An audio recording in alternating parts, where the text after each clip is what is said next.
guys, my name is Jay and welcome to another of my Adobe Illustrator graphic design tutorials.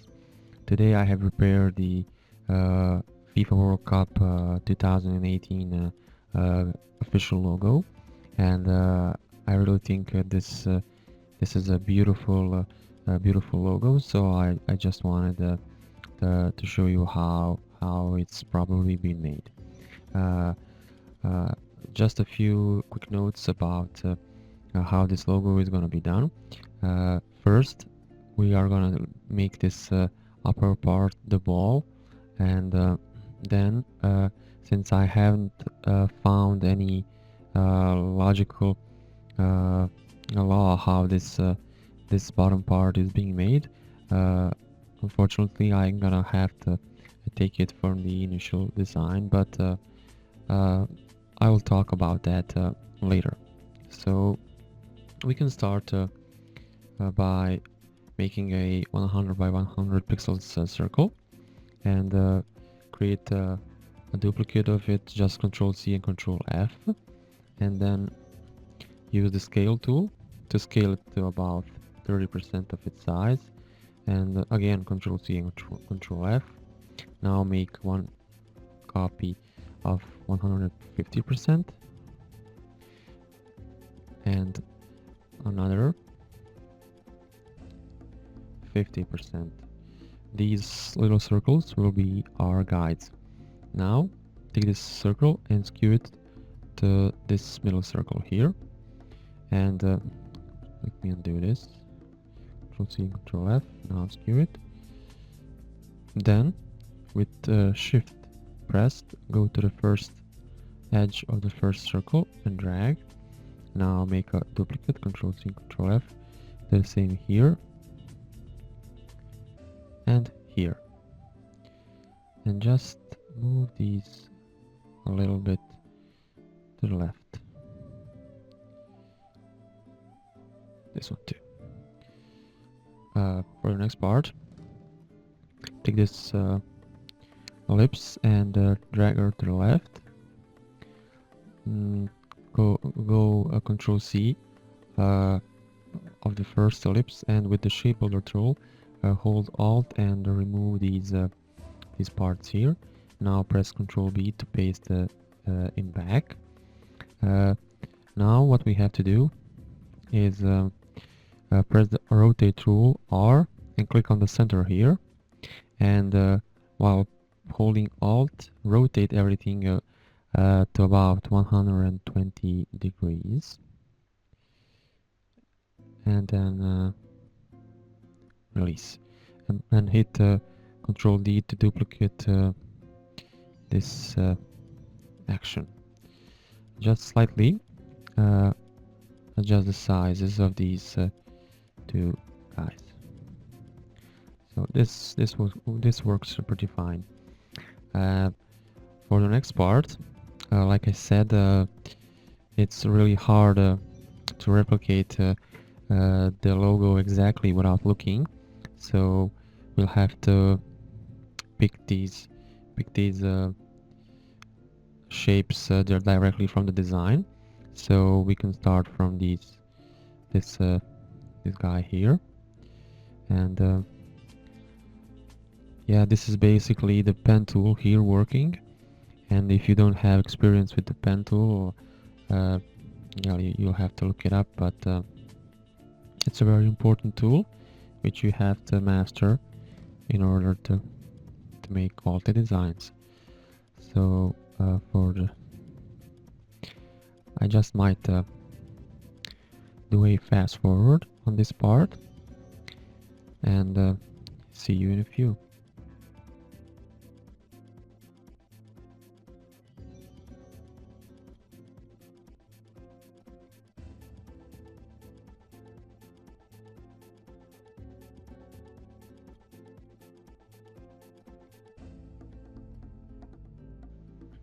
Okay, so for the next part of our tutorial, we'll have to add some colors to this design. So for this purpose, I prepared the colors, which are basically just picked from this design, and I also pre-made these gradients. So yeah, no big deal actually. For the first part of our coloring part, we'll have to assign this a 5 pixel stroke approximately, and a, let's see, and a red fill like this. We'll make the same for this one too. These guys should be like this golden color. This should be red. Let me see. These rings are also golden, while these middle parts are, I think they are black, yes.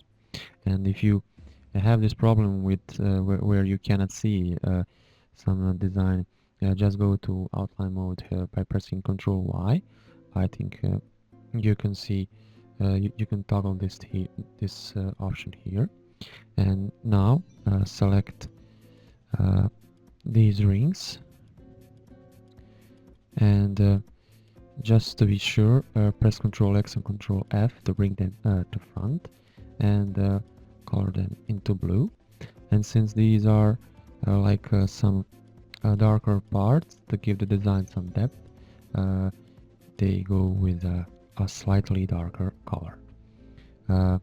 We can assign this line,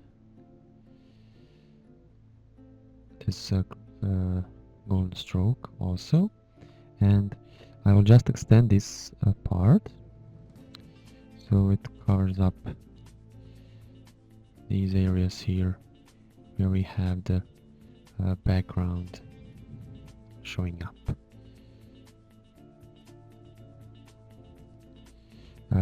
Again, what you can do is you can go to isolate mode and fix everything that you need to fix if you have some trouble with your design. Also, one thing I forgot to do is we need to rotate this ball around 60 degrees negative, yeah, something like this. And this part is dark, so just put a basic polygon with your pen tool, nothing special. And sometimes these smart guides can be pretty annoying, so you just turn them off. And again, I am going into outline mode to get some help. This circle has this stroke which we don't want here, so I'll add a point here and here, and one here, and the last one I added, I'm gonna delete it, so we are left only with this a nice shape here, as you can see. So Control X, Control to paste this in front, and Control C and deselect everything, and Control B to put it behind everything. And as you can see, I have assigned it a stroke, which could be maybe another stroke, I don't know.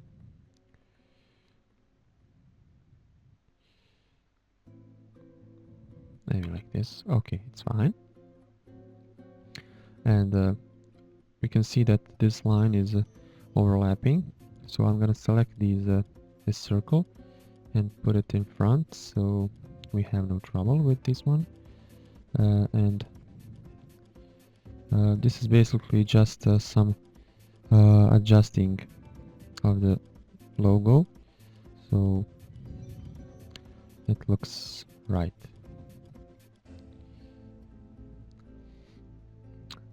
I would recommend you to do this because it is very good practice, actually.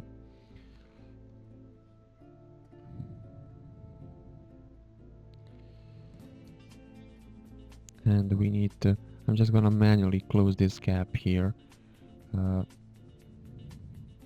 so just to see where that you can use different methods to get the final result.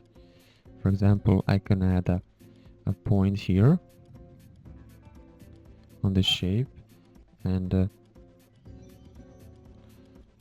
make it smooth like this. So yeah, it looks almost almost like the real thing. Just let me see. Yeah, what is left are these decorations and shadows and gradients. So now let's get to work. The first thing that is on my mind is that I'm gonna make this the back. Okay, and you will have to take the star tool and with the down arrow tool decrease the number of these how I call it, wings, and select the middle points here and make them smooth points, so we end up with a nice looking star. You can make it white. So basically I'm gonna do a fast forward on this video while I'm putting these stars around the logo because I don't know where they stand, so I'm just gonna quickly do this. See you later.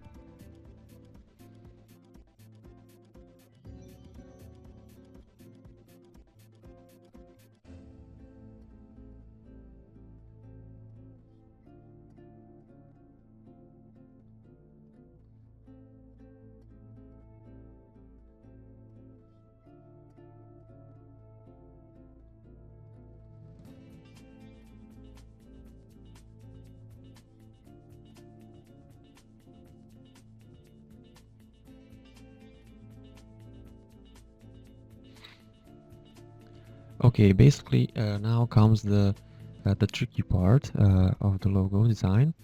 For this part, we'll have to assign. If we take a look at this original image here, which I locked, I just need to find it. It's here somewhere, and you can see that these areas in the middle are lighter than these areas here, and this one also. And in the red color here we have this gradient, and these little details here, like these shadows, which we are going to try to recreate now. So for this purpose, I'm gonna duplicate this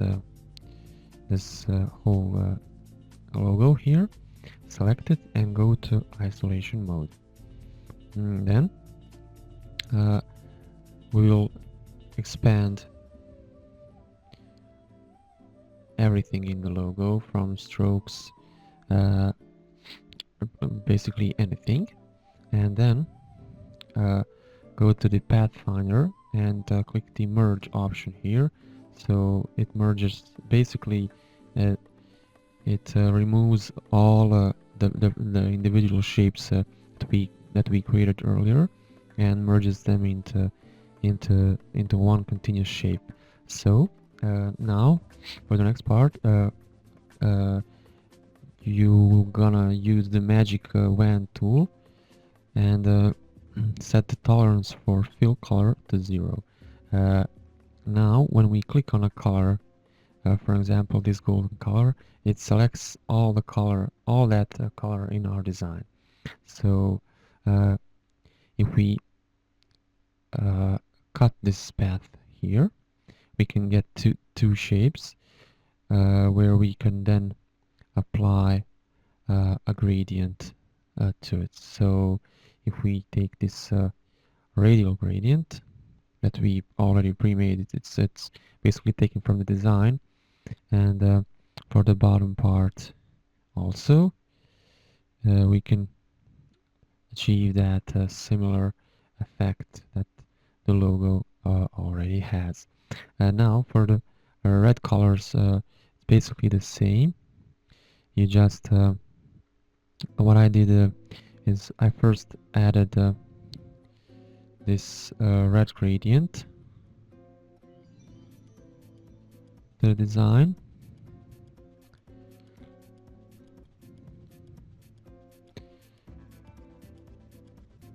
Make it also radial. Not too much. We want to see these dark edges here. And then just make a bit contrast here. Like this. And we are almost done here. I also found out that we could use the inner glow function, but basically we want to alter it to make a shadow. So we need to achieve something like this. Just reduce the opacity a bit of this and the blurriness, and it looks fine to me. And for the most final part, I'm just gonna show you how to make these shadows here. So take the same gradient that we used earlier, set it to multiply, and instead of this light red, just turn it white. So now when we play with the gradient, you can see that it leaves a nice shadow here. Now you can just duplicate this shape again, and if you want it to be more like darker, just take these shapes, say Ctrl C and Ctrl F to duplicate them. Yeah, guys, this is it. We have our World Cup logo designed. Since I used a slightly different method here, I think that the new one we created looks better than my initial design. So yeah, guys, thank you for watching this tutorial, which is pretty long, and I'll see you next time. Bye bye.